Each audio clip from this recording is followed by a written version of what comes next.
धुन सारवण झालंय घरी घट घालायचा ठरला धुन सारवण झालंय घरी घट घालायचा ठरला नवरत्नाचा बाजार भरला ग माझ्या बायको उपास धरला नवरत्नाचा बाजार भरला ग माझ्या बायको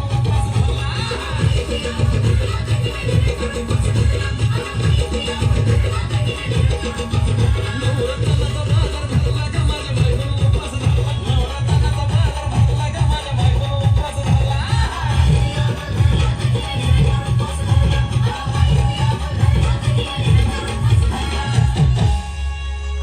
आधीच अंगानं काडी मोडी हातपाय हिच जाते आलं गळून उद्या बसायचं घट म्हणलं की रातीच ठेवलंय भगरीचं पीठ म्हणून